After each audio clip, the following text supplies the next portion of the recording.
சும்மா சொல்லக்கூடாது. இன்னைக்கு விஜய் சேதுபதி என்ன மூட்ல வந்தாருன்னே தெரியல. வச்சு பொலன்னு பொளந்துட்டாங்க. குறிப்பா வந்து பார்த்தீங்கன்னா, நம்ம கோவா கேங்க பிரிச்சே விட்டாருன்னா பார்த்துக்கோங்க. இந்த பக்கம் அருணு கதறுன்னு கதறாப்புல. கண்ணுல தண்ணி மட்டும் தான் வரல. "எப்பா உட்டுருங்கடா சாமி, இன்னைக்கு எப்புட்றா ஓடும்? தயவுசெய்து சீக்கிரம் ஓடிட்டா நல்லா இருக்குமே." மறுபடியும் நம்மள கேள்வி கேட்டா, நம்ம என்ன பதில் சொல்றதுன்னு தெரியாம திக்கு முக்கு ஆடி போய் நின்றாப்புல நம்மளுடைய அருண் பிரசாத். அதை பார்க்கும்போது எனக்கு ரொம்ப ஹாப்பியாக வந்து இருந்துட்டு இருந்தது. ஏன் இவ்வளோக்கும் மஞ்சரி பக்கமே உக்காந்துட்டு கழுவி ஊற்றிட்டு இருக்காங்க அருண் கிட்ட. ஆனாலும் அருண் அவர்கள் வந்து எதுவுமே கண்டுக்காத மாதிரியே உக்காந்துட்டு இருக்காரு. இன்னொரு பக்கம் அந்த கோவா கேங்குன்னு ஒன்று இருந்துச்சுல்ல, அதை வந்து அடித்து ஓட விட்டாருன்னு வச்சுக்கோங்க. அதுக்கப்புறமும் அது இவ்வளோ தூரம் சொன்னதுக்கப்புறமும் இல்லை சேச்சே அந்த ஃப்ரெண்ட்ஷிப்பெல்லாம் விடவே முடியாது, நான்லாம் கண்டினியூ பண்ணுவேன் அப்படின்னு சொல்லிட்டு ரயான் அவர்கள் ஜாக்லின் கிட்ட வந்து சொல்கிறாங்க. அந்தளவுக்கு பப்பட்டாவாடா இருக்கு நீ அப்படின்னு கேட்குற அளவுக்கு தான் ரயானை பார்த்து தோணுது நமக்கு. அதே மாதிரி நம்ம ராணவ அவர்கள் சொல்லியிருந்தாப்புல, நீ ஒரு பப்பட்ரா, கைக்கூலி, ஜாக்லின் பக்கமே எப்போ பார்த்தாலும் வந்து இருந்துகிட்ருக்க, அவள் என்ன சொல்கிறாலோ அதுதான் நீ வந்து செய்கிற அப்படின்னு சொல்லி ராணவ அவர்கள் நேற்றுக்கு எபிசோடில் வந்து சொல்லியிருப்பாப்புல. அதேவே வந்து பார்த்திங்க அப்படின்னா கரெக்டாக ஃபாலோ பண்ணுறாரு நம்மளுடைய ரயான் அவர்கள். ஸோ இதை பார்க்கும்போது பையன் பப்பட் மாதிரி தான் வந்து தெரியுறான். ஓகே கைஸ், இதை தொடர்ந்து நிறைய விஷயங்கள் வந்து பார்த்திங்கன்னா இன்றைக்கான எபிசோடில் வந்து நடந்திருக்கு. ஸோ அதெல்லாம் என்ன அப்படிங்கிறத ஒன்று ஒன்றா வந்து பார்த்துடலாம். ஸோ அதை தாண்டி இந்த வீடியோக்கு போகிறதுக்கு முன்னாடி நம்மளோட சேனலை சப்ஸ்கிரைப் பண்ணாதவங்க சப்ஸ்கிரைப் பண்ணிச்சுக்கோங்க. பக்கத்தில் ஒரு பெல் ஐக்கான் இருக்கும், அதையும் ப்ரெஸ் பண்ணி ஹாலில் போட்டுக்கோங்க. அப்போ தான் நாங்கள் அப்டேட் பண்ணுற ஒவ்வொரு உங்களுக்கு நோட்டிஃபிகேஷன் வந்து சேரும். அதை தாண்டி இந்த வீடியோ குறைஞ்சபட்சம் ஒரு 1000 லைக்கான எதிர்பார்க்குறோம். ஸோ லைக்கை போடுங்க, வீடியோ பாருங்கள். வாங்க இன்று வீடியோக்களை வந்து போகலாம்.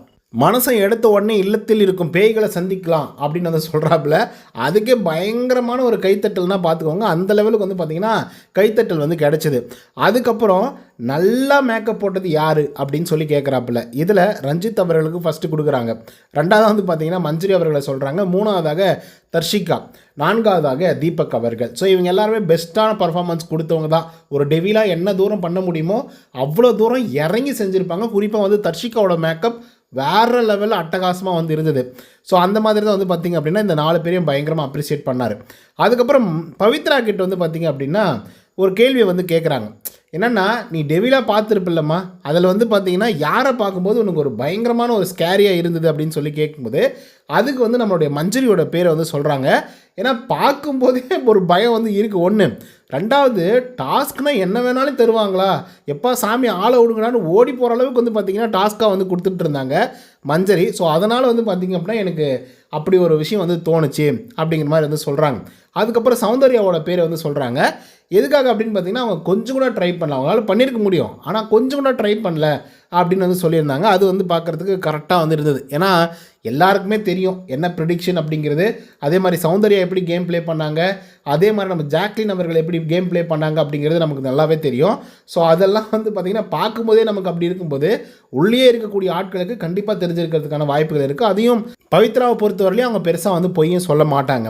ஸோ அதுக்கடுத்து தீபக் அவர்களை வந்து கேட்குறாங்க. அதுக்கு வந்து பார்த்திங்கன்னா பவித்ரா அவர்கள் இறங்கி நடிச்சிருக்கணும். ஏன்னா அதுக்கு முன்னாடி நாள் தான் அவங்கள வச்சு செய்யன்னு வந்து செஞ்சுருக்கிறாங்க. முட்டையை உடச்சி வாயில் ஊற்றுனாங்க, நிறைய விஷயங்கள் வந்து பண்ணிட்டாங்க.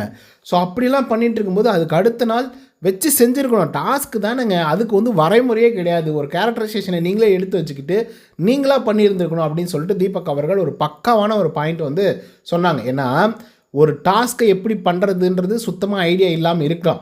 ஆல்ரெடி ஒரு ஆள் வந்து டெமான்ஸ்ட்ரேட்டராக முன்கூட்டியே வந்து செஞ்சு வச்சுட்டாங்க. ஓகே இந்த மாதிரி பண்ணால் போதும் அப்படின்னு சொல்லிட்டு அட்லீஸ்ட் அதில் ஒரு 50% உங்கள் மனசாட்சிக்கு தகுந்த மாதிரி மனித நேயத்தோடு நீங்களாம் சொல்லுவீங்களா, மனிதாபிமானம், மனித நேயம். ஸோ இதெல்லாம் வந்து பார்த்திங்கன்னா வச்சு அட்லீஸ்ட் அதில் ஒரு பாதி இல்லை ஒரு 25% அதை வச்சு இந்த 2வது நாள் விளையாண்டிங்களே அந்த பேய் ஆட்டம், அந்த ஆட்டத்தை கொஞ்சம் மாற்றி விளையாடி இருந்தால் அது பார்க்குறதுக்கு இன்னும் பயங்கர சுவாரஸ்யமாக இருந்திருக்கும். ஆக்சுவலாக ஃபஸ்ட்டு டேவில் எடிட்டரே வந்து பார்த்திங்கன்னா பயங்கர குஷியாக இருந்தார் போல். 6 ப்ரோமோ அடித்து தும்சம் பண்ணிகிட்டே இருக்கார். அதாவது ஒரு அவருக்கு ஒரு ப்ரோமோ வந்து விட்டுட்டு இருந்தாங்க. 2வது நாள் நார்மலாகி போச்சு, ஒன்றுமே இல்லை, சப்பையாக வந்து இருந்துச்சு. ஸோ அந்த லெவலுக்கு தான் வந்து பார்த்திங்கன்னா இவங்களோட கேம் பிளேவும் வந்து இருந்தது. அதுக்கப்புறம் அருண் வந்து சொல்கிறாப்புல, எப்படி அருண் வந்து சொல்கிறாரு, அருண் நீங்கள் மாட்டினார் பாருங்கள், வேறு லெவல், மனுஷனால் ஒன்றுமே பேச முடியல. என்னென்னா டெவிலாக இருக்கும்போது இந்த ப்ரூவ் பண்ணுறதுக்குன்னு சில விஷயங்கள்லாம் யூஸ் பண்ணுவாங்க சார். அந்த யூஸ் பண்ணுறதுல வந்து ப்ரூவ் ரொம்ப முக்கியமான ஒரு விஷயம். ஏன்னா அவங்கள பற்றி தெரிஞ்சால் தான் வந்து அதெல்லாம் கரெக்டாக வந்து பண்ண முடியும். அது ஒரு ஹார்ட் ஒர்க்குன்னு வேறு சொல்கிறாப்புல. அப்படி சொன்ன உடனே வந்து பார்த்திங்கன்னா விஜய் சேதுபதி வேறு டக்குன்னு வந்து சொல்லிட்டார், அது உங்களுக்கு நல்லா வரும்ல, அப்படின்னு வந்து சொல்கிறார். ப்ரொவோக் பண்ணுறதே ஒரு கலை அப்படின்னு சொல்லும்போது அது உங்களுக்கு நல்லா வரும்ல அப்படின்னு சொல்லும்போது அருண் பிரசாத்துக்கு என்ன பேசுறதுனே வந்து தெரியல. ஐயோ என்னடா இந்த அம்பு வந்து நம்மளை நோக்கி பாயுதே அப்படிங்கிற மாதிரி அப்படியே ஒரு மாதிரி பம்பிட்டே உட்கார்றாப்புல. அதுக்கப்புறம் அந்த ஆட்டிடியூடே வந்து பார்த்திங்கன்னா அருண் பிரசாத்துக்கு வந்து மாறிடுச்சு. ஒரு மாதிரி முறைக்கிற மாதிரி தான் வந்திருந்தார்.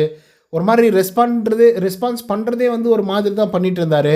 அவர் வந்து நாட் கூலாக தான் வந்து இருந்துட்டு இருந்தார். எனக்கு தெரிஞ்சு வந்து ரொம்ப எமோஷ்னலாக பிரேக் டவுன் ஆகிட்டாரோ. ஏன்னா அவ்வளோ ரோஸ்ட் வச்சு செஞ்சுட்டாப்புல மனுஷன்.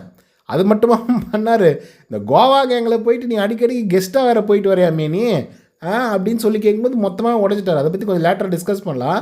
உடஞ்சதுனால என்ன பண்ணுறதுனே தெரில அந்த ஆளுக்கு. ஒரு மாதிரி எமோஷனலாக பிரேக் டவுன் ஆகி அழுதுடலாம் போல் அப்படின்ற லெவலுக்கு வந்து ஆகிட்டாப்புல. பட் அதுக்கப்புறம் ஓரளவுக்கு நல்ல பாயிண்ட்லாம் சொன்னார். என்ன சொன்னார் அப்படின்னு பார்த்தீங்கன்னா, ஒரு சீரியஸாகவே சொல்கிறேன் சார், ப்ளீஸ் எனக்கு கொஞ்சம் கேளுங்க சார், ப்ளீஸ் சார் கொஞ்சம் கேளுங்க அப்படின்னு சொல்லி கெஞ்சர் லெவலுக்கு வந்து கீழே இறங்கி வந்து கேட்டார். சரி சொல்லுங்கள் அப்படின்னு சொல்லி கேட்கும்போது அது ஒரு ஹார்ட்.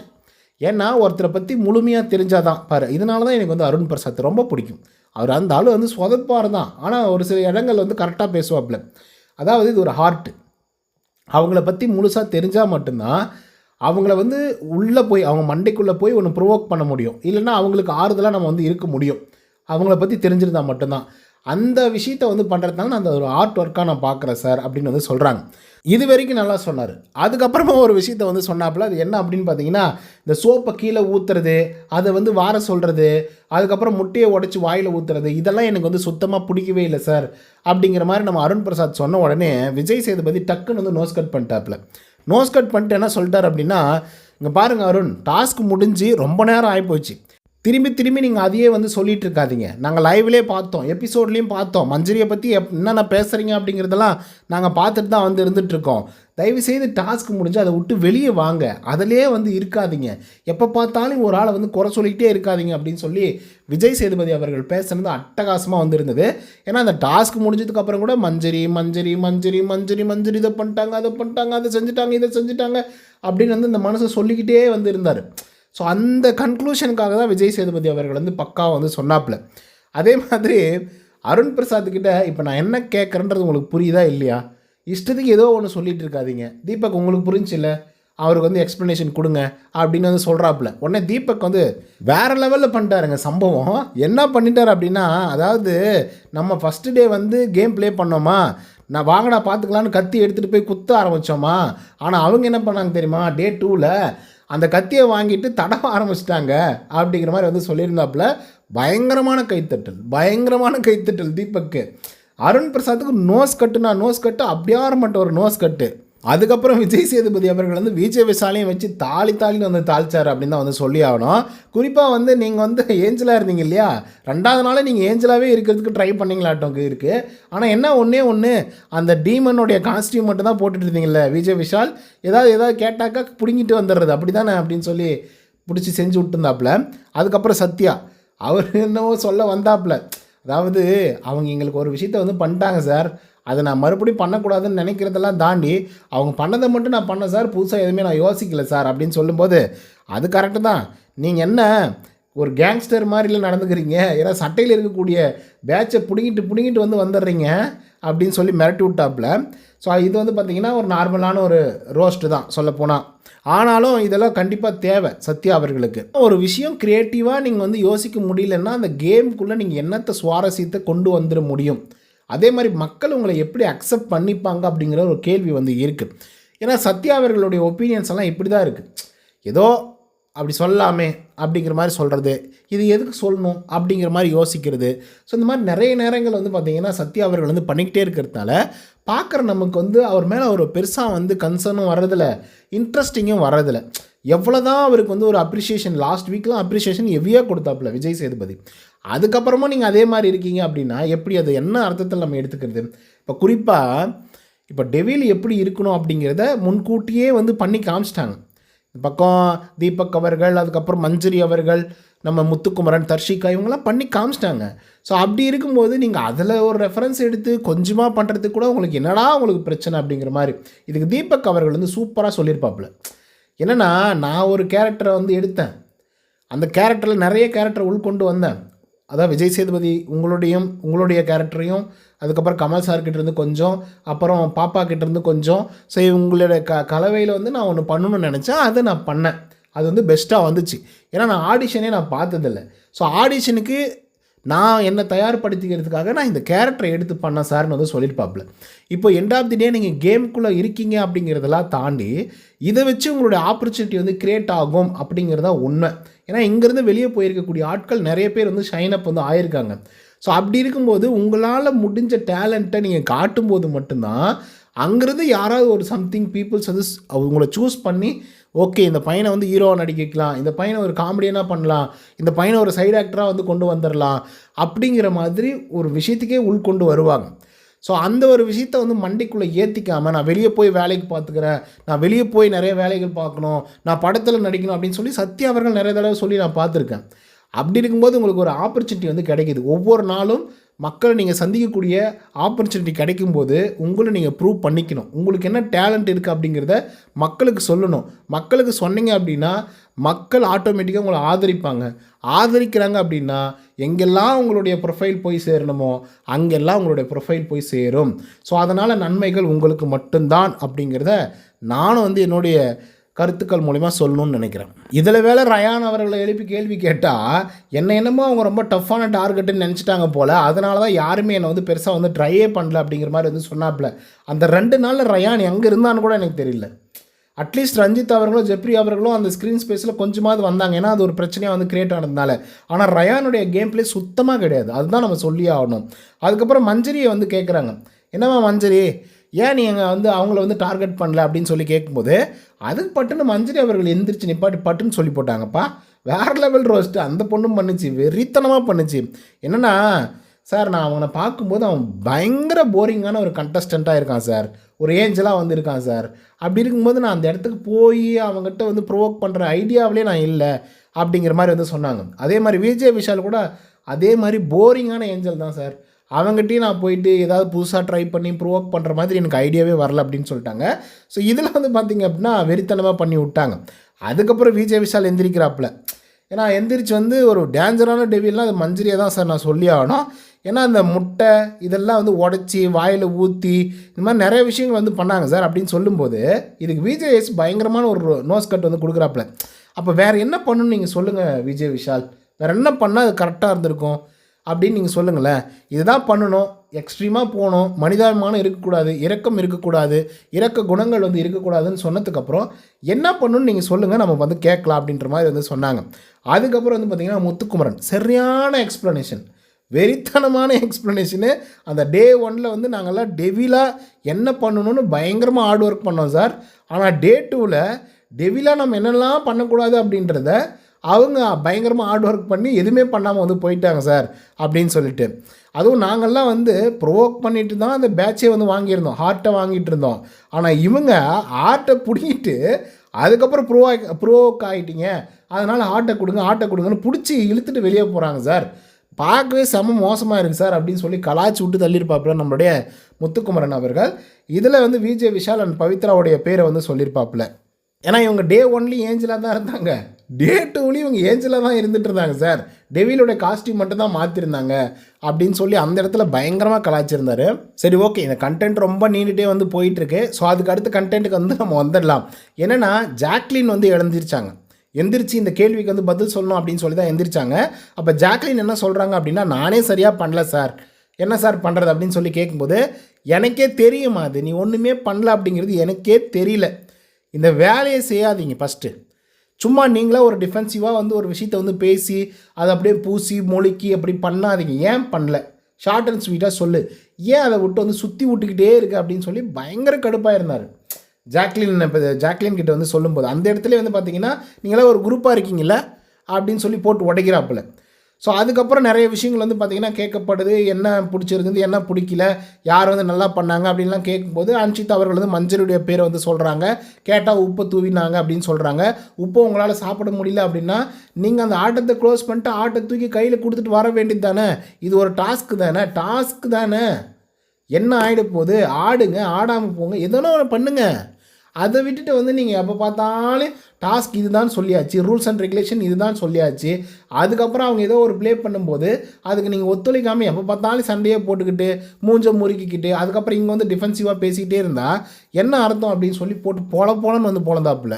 அப்புறம் சௌந்தர்யா கிட்ட கேட்குறாங்க. அதில் வந்து முதல் நபராக ரஞ்சித்தோடைய பேர் வந்து சொல்கிறாங்க. அந்த ரஞ்சித்தோடைய பேர் எதுக்கு சொல்கிறாங்க அப்படின்னு பார்த்தீங்கன்னா, இவருடைய கோவத்தை வந்து அட்லீஸ்ட் இந்த டாஸ்க் மூலியமாவது வந்து காமிச்சிருக்கலாமோ அப்படிங்கிற மாதிரி வந்து சொல்லியிருந்தாங்க சௌந்தர்யா அவர்கள். அதுக்கப்புறம் அன்சிதாவும் டாஸ்க் மூலிமா இந்த ஒரு விஷயத்தை வந்து காமிச்சிருந்துருக்கலாம். ஆனந்தி மேனிப்புலேட்டே பண்ணிகிட்டு இருக்காங்க, எப்போ பார்த்தாலையும் மண்டே கழுவுறது தான் இவங்களுடைய வேலையே அப்படின்னு சொல்லி அந்த இடத்துலையும் குத்துன்னு குத்துறாங்க ஆனந்தியை. அது வந்து விஜய் சேதுபதி ஒரு சரியான பதிலடி கொடுத்தாருன்னு வச்சுக்கோங்க. அதுக்கப்புறம் விஷால் ஏஞ்சலா மட்டுமே இருந்தார் அவர் டெவிலாக இருக்கும்போது கூட அப்படின்னு வந்து சொல்கிறாங்க. ஸோ அப்போ வந்து பார்த்திங்க அப்படின்னா விஜய் சேதுபதி ஏன் அவர் உங்கள் கேங் இல்லையா, அதனால தான் இதெல்லாம் வந்து சொல்கிறீங்களா அப்படின்னு வந்து சொல்கிறாங்க. அப்புறம் ஆனந்தி எழுப்பி நின்று கேட்குறாங்க. ஏன்னா எப்போ பார்த்தாலும் யாருக்கிட்ட என்ன பேசினாலும் சரி இவங்க ஊனா வந்து ஒருத்தரை மேனிப்புலேட் பண்ணுறாங்க, மண்டையை கழுவுறாங்கன்னு என் மேலே கம்ப்ளைண்ட் பண்ணுறாங்க சார், அது வந்து சரியில்லை அப்படிங்கிற மாதிரி ஆனந்தி சொல்கிறாங்க. அதுக்கப்புறம் விஜய் விஷால் கிட்ட கேட்குறாங்க.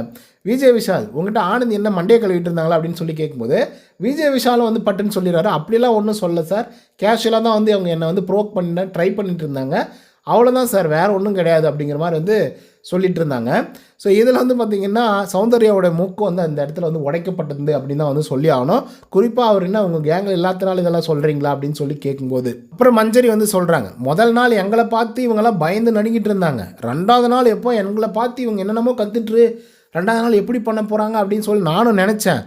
ஆனால் ஏஞ்சலா மாறு வேஷம் மட்டும்தான் வந்து நாங்கள் போட்டிருந்தோம்.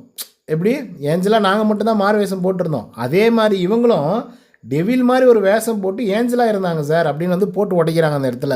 இதில் இன்னொரு முக்கியமான விஷயம் என்னென்னா பவித்ரா இருக்காங்கல்ல, அவங்க டெவிலாக இருந்தாங்க டே 2ல். அவங்க என்ன பண்ணிக்கிறாங்க, ராணுவ அவர்களுக்கு வந்து ஜுட்டி போட்டிருக்காங்க. இந்த ஜுட்டியை வந்து யாரா போட சொன்னது அப்படின்னா ராணுவ அவர்கள் கேட்டிருக்காங்க, அதுக்கு வந்து இவங்க ஜுட்டியெல்லாம் போட்டிருக்காங்க. பாருங்கள் இவ்வளோ கேவலத்துலேயும் கேவலமாக ஒரு டாஸ்க்கை வந்து எவ்வளோ தூரம் கேவலப்படுத்தி விளையாட முடியுமோ அவ்வளோ தூரம் கேவலப்படுத்தி விளையாடிருக்காங்க. உங்களெல்லாம் வச்சுக்கிட்டு டெவிலுக்கான மரியாதையே வந்து போயிடுச்சேடா அப்படின்ற மாதிரி வந்து இருக்குது. ஒரு கட்டத்தில் விஜய் சேதுபதிக்கு பயங்கர கோவம் வந்துடுது. ஏன்னா இது எங்களுக்கு தெரியுங்க, இது ஒரு டாஸ்க் அப்படின்னு சொல்லிட்டு, ஆடியன்ஸ்க்கு தெரியும் இது ஒரு டாஸ்க் அப்படின்னு சொல்லிட்டு. இந்த டாஸ்க்கை நீங்கள் எவ்வளோ சிறப்பாக பண்ணுறீங்க அப்படிங்கிறது தான் ரொம்ப ரொம்ப முக்கியமே தவிர நீங்கள் இஷ்டத்துக்கு ஏதோ ஒன்றத்தை வந்து பேசிகிட்டு இருக்கீங்க அப்படின்னா அதெல்லாம் எங்களால் ஏற்றுக்கவே முடியாதுங்க அப்படிங்கிற மாதிரி வந்து சொல்கிறாங்க. அதுக்கப்புறம் இந்த கோவா கேங்கை பற்றின ஒரு விசாரணை வந்து நடக்குது. இந்த விசாரணையில் வந்து 5 பேர் வந்து கோவா கேங்கில் வந்து இருக்காங்க. 6ஆவது ஒரு ஆள் வந்து இருக்காங்க, அவர் தான் வந்து பார்த்திங்க அப்படின்னா அருண் பிரசாத். ஆல்ரெடி அந்த மனசு உடஞ்சி போய் உட்காந்துட்டு அழுகலாமா வேணாமா அப்படின்னு யோசிச்சுட்டு இருந்தார். ஸோ 5 பேர் வந்து உட்காந்துட்டாங்கன்னு வச்சுக்கோங்களேன். உடனே இன்னொரு ஆள் இருக்கார், அவர் யாருங்க அப்படின்னு சொல்லி கேட்கும்போது அருண் பிரசாத் சார் அப்படின்னு பக்கம் வந்து வாய்ஸ் கத்த. அதுக்கப்புறம் அருண் பிரசாத் ஒரு எக்ஸ்ப்ளனேஷன் வந்து கொடுக்குறாப்புல. எனக்கு ஜாக்லின் அவர்கள் வந்து ரொம்ப பிடிக்கும், லாஸ்ட் வீக்கில் அவங்க கூட வந்து ரொம்ப கனெக்ட் ஆனேன், அதனால் வந்து அந்த பாண்டை வந்து அப்படியே நான் வந்து வச்சுக்கணும்னு நினைக்கிறேன் சார் அப்படின்னு வந்து சொல்கிறாங்க. அதுக்கு வந்து ஜாக்லின் கிட்ட கேட்கும்போது இல்லை சார் அவங்க வந்து உண்மையாகவே கேட்டு உங்கள் கேங்கில் நான் சேர்ந்துக்கலாமா அப்படின்ற லெவலுக்கு வந்து கேட்டாங்க, அதனால தான் லாலா லா லோலு அப்படின்லாம் பாட்டெல்லாம் பாடி என்ஜாய் பண்ணாங்க அப்படிங்கிற மாதிரி சொல்கிறாங்க. சரி நீ வந்து பூசி மொழிக்கு சொல்கிற, நீ ஒழுங்காக டேரெக்டாக சொல்ல மாட்டேன், சௌந்தர்யா நீ சொல்லு அப்படின்னு சொல்லி கேட்கும்போது ஆமாம் சார் பர்ஃபெக்டாக வந்து பார்த்திங்கன்னா அவங்க சொன்னது என்னென்னா உங்கள் கேங்கில் நான் ஜாயின் பண்ணிக்கிறேன் அப்படின்னு தான் சார் சொன்னாங்க அப்படின்னு சொல்லி அவங்க போட்டு உடைக்கிறாங்க. உடனே அருண் பிரசாத்துக்கு என்ன பண்ணுறதுனே தெரில, என்ன செய்கிறதுனே தெரில, என்ன ஐயோ போட்டு உடச்சிட்டானுங்களே நம்ம என்னடா பண்ணுறது அப்படின்னு சொல்லிட்டு மூக்கெல்லாம் உடச்சி போன நிலைமையில தான் நின்றுட்டு இருந்தார். அதுக்கப்புறம் இன்னொரு விஷயத்தை வந்து கொண்டு வராப்புல, அது என்ன அப்படின்னா இந்த கேங்கால் உங்களுக்கு டிஸ்டர்ப் ஆச்சா இல்லையா அப்படின்னு சொல்லி கேட்கும்போது முத்துக்குமரன் பர்ஃபெக்டாக சொன்னாப்புல. அதில் என்ன சொன்னார்னா ஒரு சிறைச்சாலைக்கு போகும்போது கூட ஏதோ சுதந்திர இதுக்கு வந்து போராடிட்டு சிறைச்சாலைக்கு போகிற மாதிரி அவ்வளோ சந்தோஷமாக போகிறாங்க சார், அந்த இடத்துல போய் இவங்க ஒரு ட்ராமா பண்ணிகிட்ருக்காங்க, நான் தான் சிறையில் இருப்பேன் நான் தான் இருப்பேன் அப்படின்னு சொல்லி இவங்க 2 பேருக்குள்ளே வந்து சண்டை நடந்துகிட்ருக்கு. ரயான் அவன்கிட்ட போகவே இல்லை, ஏன்னா ரயான் கிட்ட போகவே இல்லைன்னு சொல்லி நீங்கள் சொல்லியிருந்தீங்க ப்ரோவோக் பண்ணுறதுக்காக. ரயான் கிட்ட ஏன் போகல அப்படின்னா ரயானை நாங்கள் ப்ரொவோக் பண்ணுறதுக்குள்ளே சௌந்தர்யா அவர்களும் ஜாக்லின் அவர்களும் கிட்ட வந்துடுவாங்களோ அப்படின்னு சொல்லி யோசித்து நாங்கள் பயப்படுறோம் சார் அப்படிங்கிறத பட்டுன்னு போட்டு உடைக்கிறப்பல ஒட்டுமொத்த பேர் வந்து கைத்தட்டலாம் வந்து குமிக்கிறாங்க முத்துக்குமரனுக்கு. அதுதான் ஆக்சுவலாக நடந்துச்சு. ஒருத்தருக்கு ஒரு பிரச்சனை வந்து வருது அந்த கோவா கேங்கில் அப்படின்னா ஒட்டுமொத்த பேர் வந்து ஒன்றா சேர்ந்துடுறாங்க. அது வந்து எல்லாருக்குமே ஒரு மாதிரி வந்து ப்ரோவோக்கிங் பாயிண்ட்டாகவும் இருக்குது, பயப்படுற ஒரு இடமாவும் வந்து இருந்துகிட்ருக்கு அப்படிங்கிறதுல மாற்று கருத்தே இல்லை. அப்புறம் மஞ்சரி வந்து சொல்கிறாங்க, பர்ஃபெக்டாக சொல்கிறாங்க சார் இவங்க கேங்கை சேர்ந்து இருக்கிறதுனால பிக் பாஸ் ரூல்ஸே இவங்க மதிக்க மாட்டேங்கிறாங்க, ஏதோ இந்த டாஸ்க்கை வந்து பண்ணணும் அப்படின்ற மாதிரி ஒரு மைண்ட் செட்லேயே வந்து இல்லை. ஏதோ அவங்களுக்குள்ளே அவங்க ஒரு ரூல்ஸை போட்டுக்கிட்டு அவங்க வந்து ஏதோ சம்திங் வந்து பண்ணிக்கிட்டு அப்படியே வந்து இருக்காங்க சார் அப்படின்னு வந்து சொல்கிறாங்க. ஆனந்த் சொல்கிறாங்க, இந்த விளையாட்டை வந்து ஒழுங்காக விளையாட்டை எடுத்து அவங்க பண்ணவே மாட்டுறாங்க. எப்போ பார்த்தாலே ஒரு கேமோட ஒரு விஷயத்தை வந்து எடுத்துக்காமல் இவங்களுக்குள்ளேயே வந்து பேசிக்கிறது, இவங்களுக்குள்ளேயே எல்லாத்தையும் பண்ணிக்கிறது, அதுக்கப்புறம் ஒரு டெசிஷன் வந்து கொண்டு வரது, இந்த மாதிரி நிறைய விஷயங்கள் வந்து பண்ணுறாங்க சார் அப்படிங்கிறாங்க. அதுக்கப்புறம் அருண் பிரசாத் சொல்கிறாப்புல, சொதப்பலாம் பயங்கர சொதப்பல் பண்ணாப்புல அருண் பிரசாத். என்ன சொதப்பல் பண்ணுறாரு அப்படின்னா, ஜெயிலில் 4 பேர் ஒன்றா எப்போ பார்த்தாலே வந்து இருக்காங்க சார். ஏன்னா ஜெயிலில் வந்து அவங்க ரியலைஸ் பண்ணுறதுக்கான ஒரு இடம். நம்ம இந்த மாதிரி தப்பு பண்ணிட்டோம், இந்த மாதிரி கேம் ப்ளே பண்ணியிருந்துருக்கலாம், இன்னொரு சான்ஸ் கிடைச்சா நல்லா இருந்திருக்கும் அப்படிங்கிற மாதிரி ஒரு ரியலைஸ் பண்ணக்கூடிய ஒரு இடத்துல கூட இவங்க 4 பேர் 5 பேர் சேர்ந்துக்கிட்டு போய் உக்காந்துக்கிட்டு ஜாலியாக வந்து பார்த்திங்கன்னா என்ஜாய் பண்ணுறாங்க. ஸோ அதனால் வந்து பார்த்திங்க அப்படின்னா அது ஒரு ஸ்பாய்லர் அலாட் மாதிரி தான் வந்து இருக்குது. இந்த கேமோட ஸ்பாயிலிங் மூமெண்ட்டாக தான் வந்து இருந்தது அப்படிங்கிற மாதிரி அருண் பிரசாத் கடைசியாக ரியலைஸ் பண்ணுறாப்புல மனுஷன். ஓகே, நம்ம வந்து பண்ணது தப்பு தான் அப்படிங்கிற மாதிரி. முத்துவோட ரெஃபரன்ஸ் வேறு. ஏன்னா ஒருத்தர் கூட சண்டை போட்டால் ஒட்டுமொத்த பேரும் ஒன்றா வந்துடுறாங்க அப்படின்றதுக்கு முத்துவோட ரெஃபரன்ஸ் வேறு எடுத்தாப்புல. ஏன்னா முத்துக்குமரன் அதை வந்து சொல்லியிருந்தாப்புல. ஸோ ஏன் கடன் வாங்குற, உனக்கு தான் முத்துக்குமரன்னா சுத்தமாக பிடிக்காது, ஏன் கடன் வாங்குற சொல்லு பார்க்கலாம். நாளைக்கே போய் மஞ்சரிக்கிட்ட ஒரு சாரி கேட்டு நம்ம 2 பேரும் இதுக்கப்புறம் இப்படி இருக்க வேணாம், இதுக்கப்புறம் எல்லாத்தையும் மாற்றிக்கலாம் அப்படிங்கிற மாதிரி வந்து சொல்லுவேன். அதுக்கப்புறம் 2 நாள் கழித்து மறுபடியும் வந்து நீங்கள் அவங்ககிட்ட மார்க் பண்ணுவேன். அதுக்கப்புறம் நிறைய தரமான சம்பவங்கள்லாம் நீ பண்ணிவிட்டு திரும்பி வந்து சாட்டர்டே சண்டே ஆனால் அப்படியே திரும்பி வந்து பார்த்தீங்கன்னா சாரி கேட்பேன். நடாடே உன் பிரச்சனை போடா அப்படிங்கிற மாதிரி வந்து இருக்குது. அதுக்கப்புறம் சத்யா சொல்கிறாப்புல, யாரையும் மதிக்கிறது இல்லை சார், இவங்க இந்த கேங்கில் இருக்காங்கள யாரையும் மதிக்கிறதே இல்லை. எனக்கு ஒரே ஒரு டவுட்டு தான், ஒரு கப்பு தான் வரப்போகுது, ஆனால் எத்தனை பேர் ஷேர் பண்ணிப்பாங்க அப்படின்னு சொல்லிட்டு எனக்கு தெரியவே இல்லை சார். பார்க்கும்போதெல்லாம் இவங்களை பார்க்கும்போது ஐநா கூட்டம் மாதிரி வந்து இருந்துகிட்ருக்காங்க சார் அப்படிங்கிற மாதிரி வந்து அவர் போட்டு உடைக்கிறாப்புல. அதுக்கப்புறம் ஜாக்லின் டக்குன்னு எந்திரிச்சு நின்று, சார் இதுக்கு முன்னாடி யாருமே எங்கிட்ட இந்த மாதிரி சொன்னதே இல்லை சார். ஏன் அப்படின்னா இதுக்கு முன்னாடி சொன்னவங்கலாம் எப்படி இருந்துச்சுன்னா, உங்கள் கேங் சூப்பராக இருக்குது, வேறு லெவலில் வைப் பண்ணுறீங்க, ஃபன் பண்ணுறீங்க, ஆனால் இப்போ வந்து எல்லாம் மாற்றி பேசுகிறாங்க சார் அப்படிங்கிற மாதிரி ஜாக்லின் சொல்லும்போது, அதுக்கு அவர் வேறு ரூல்ஸ் புக்கெல்லாம் வேறு எடுத்துகிட்டு வந்து ரூல்ஸ் புக்கெல்லாம் வேறு படிக்க வச்சு அது வேறு லெவலில் ஒரு ஃபன்னாக இருந்துச்சுன்னு வச்சுக்கோங்க. அது வெறித்தனமாக வந்துருந்துச்சு. அதுக்கப்புறம் வந்து பார்த்திங்கன்னா, ஏன்னா பொதுவெளியில் வந்துட்டு பார்க்கும்போது அருண் அவர்களும் விஷால் அவர்களும் அவர் புகழ்கிறதும் இவர் புகழ்கிறதும் அப்படின்னு சொல்லி நிறைய விஷயங்கள் பண்ணுறாங்க சார். அப்போல்லாம் யாருமே கேள்வி கேட்க மாட்டேங்கிறாங்க. இப்போ எங்களை மட்டும்தான் கேள்வியை கேட்குறாங்க சார் அப்படின்னு சொல்லும்போது தான் அதுக்கு வந்து பார்த்திங்க அப்படின்னா பயங்கர காண்டாயிட்டாப்புல விஜய் சேதுபதி. காண்டாயிட்டு சரியான ஒரு பயங்கரமான ஒரு விஷயம் விட்டாங்க. ஏன்னா அவங்களுக்கெல்லாம் ரூல்ஸ் புக் இல்லைல்ல, உங்களை மாதிரி ரூல்ஸ் எல்லாம் போட்டுக்கிட்டு அவங்களாம் பழகலைல்ல. ஒரு டாஸ்க்குன்னு வரும்போது யாரையும் விட்டு கொடுக்காம தானே வந்து பண்ணாங்க. அருண் நீங்கள் விட்டு கொடுத்தீங்களா, அருண் விஜய் விஷால் நீங்கள் ஏதாவது பண்ணீங்களா அவருக்கு ஃபேவரா அப்படின்னு சொல்லி கேட்கும்போது, இல்லை சார் அவன் பயங்கரமாக டாஸ்க் விளாட்னான் சார் அப்படின்னு சொல்லி அவங்க ஒரு பக்கம் ஒத்துக்கிட்டாங்க. இதனால் அந்த இடத்துல வந்து பார்த்திங்கன்னா நம்மளுடைய ஜாக்குக்கு அவருக்கு வந்து மிகப்பெரிய அடி தான். அதுக்கப்புறம் சாச்சினாவுடைய மெச்சூரிட்டி லெவலில் பாருங்கள், இந்த கேமை பொறுத்த வரலையும் அவங்க பக்காவாக சொன்னாங்க. ஒரே சிம்பிளான பாயிண்ட் பக்காவாக சொன்னாங்க. இது நிறைய பேர்கிட்ட எதிர்பார்த்தாரு, ஆனால் எதுவுமே வந்து பார்த்திங்கன்னா பெருசாக வந்து அவர் சாட்டிஸ்ஃபேக்ஷன் பண்ணாத மாதிரி தான் வந்து இருந்தது. சாச்சனா என்ன சொன்னாங்கன்னா, இந்த 4 பேர் ஒன்றா சேர்ந்துக்கிட்டு மெஜாரிட்டியான ஒரு விஷயத்தை வந்து தேர்ந்தெடுக்கிறாங்க. இப்போ ஏதோ ஒரு something best performer worst performer அப்படிங்கிற மாதிரிலாம் வரும்போது இந்த 4-5 பேர் வந்து சேர்ந்துக்கிட்டு மெஜாரிட்டியான ஒரு விஷயத்தை வந்து டெசிஷனாக வந்து மேக் பண்ணுறாங்க. இது மற்றவங்களை வந்து அஃபெக்ட் பண்ணுது அப்படிங்கிற மாதிரி வந்து சொல்கிறாங்க. அதே மாதிரி இந்த ஜாக்லின் அண்ட் சௌந்தர்யா அவங்க வந்து பார்த்திங்கன்னா, ஜாக்லினுக்கு ஒரு ஃபைட் வரும்போது சௌந்தர்யா வந்து ஒரு டிஃபென்சிவ் மோடுக்கு வந்து வராங்க. அவங்க வந்து எகிரி குச்சிட்டு வந்து சண்டை போடுறதுக்கு ட்ரை பண்ணுறாங்க. அதே மாதிரி சௌந்தர்யா கிட்ட ஒரு சின்ன பிரச்சனை நடக்குது அப்படின்னா கூட ஜாக்லின் உடனே வந்து அந்த இடத்துல வந்து நிற்கிறாங்க. ஸோ அந்த லெவலுக்கு தான் வந்து பார்த்திங்க அப்படின்னா இவங்களோட கேம் பிளே வந்து இருக்குது. இப்போ இவங்க கூட ஃபைட் எடுக்கலாமா வேணாமா, ஏன்னா இவங்ககிட்ட எடுத்தோம் அப்படின்னா அப்படியே ஒன்றா சேர்ந்துட்டு ஒரு கூட்டம் மாதிரி வந்துடுவாங்களே அப்படிங்கிற ஒரு பயமெல்லாம் எங்களுக்கு இருக்குது அப்படின்ற மாதிரி சாச்சனா அவர்கள் வந்து சொல்கிறாங்க. இது 100% உண்மை. ஸோ அதனால தான் வந்து பார்த்திங்க அப்படின்னா வெறித்தனமாக வந்து சொல்லி விட்டாங்க நம்மளுடைய சாச்சனா. அதுக்கப்புறம் அந்த ரூல்ஸு பேப்பர் வச்சுருந்தார் இல்லையா, அதை எடுத்து கிழிச்சு விட்டு இதுக்கப்புறம் இந்த ரூல்ஸை நீங்கள் ஃபாலோ பண்ண மாட்டீங்க அப்படின்னு நான் நம்புகிறேன். இதுக்கப்புறம் நீங்கள் ஒரு வேளை ஃபாலோ பண்ணுறது அப்படின்னீங்கன்னா தயவுசெய்து கதவை திறந்து விட்றோம், தயவுசெய்து வெளியே வந்துடுங்க. ஏன்னா நீங்கள் சப்போர்ட்டிவாக இருக்கணும்னு நினைக்கிறீங்க, உங்களுக்கு அவங்களும் சப்போர்ட்டிவாக இருக்கணும்னு நினைக்கிறீங்க, ஆனால் அது உள்ளேருந்து பண்ணாதீங்க. பார்க்க சகிக்கலை, பார்க்க முடியல, இதுதான் நீங்கள் பண்ணுறீங்க அப்படின்னா அது வந்து சுத்தமாக நல்லாவே இல்லை. நீங்கள் ஒன்று பண்ணுங்கள், வெளியே வந்துடுங்க. வெளியே வந்ததுக்கப்புறம் நீங்கள் பயங்கரமாக சப்போர்ட் பண்ணுங்கள் அப்படின்னு சொல்லிட்டு அதை பேப்பரை கிழிச்சு போட்டு இதுக்கப்புறம் நீங்களும் அதை கிழிச்சு போடுவீங்க அப்படின்னு நான் நினைக்கிறேன் அப்படிங்கிற மாதிரி விஜய் சேதுபதி சொல்லி முடிக்கிறாப்புல. அண்ட் ஃபைனலாக வந்து சௌந்தர்யா அண்ட் ஜாக் 2 பேரும் வந்து சேவ் ஆகிட்டீங்க அப்படிங்கிற மாதிரி சொல்கிறாரு. அதுக்கப்புறம் ரயான் அவர்கள் ஜாக்லின் அவர்கள்கிட்ட பேசும்போது இந்த நட்பெல்லாம் நான் விட்டே கொடுக்க மாட்டேன் அப்படிங்கிற மாதிரி சொல்கிறாங்க. அண்ட் சௌந்தர்யா ரியலைஸ் பண்ணுறாங்க. அண்ட் ஜெப்ரி அவர்களும் ரியலைஸ் பண்ணுறாரு. நான் ஆரம்பத்துலேருந்தே நினச்சிட்டு இருந்தேன் இது மிகப்பெரிய ஒரு பிரச்சனையாக மாறும் அப்படிங்கிற மாதிரி அவர் சொல்லிட்டு இருந்தார்.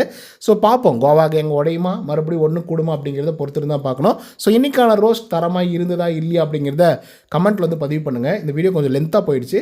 ஸோ பிடிச்சிருந்தா லைக் அண்ட் சப்ஸ்கிரைப் பண்ண மறந்துடாதீங்க. இன்னொரு தடவை சந்தினா until then bye from Uday. நன்றி, வணக்கம்.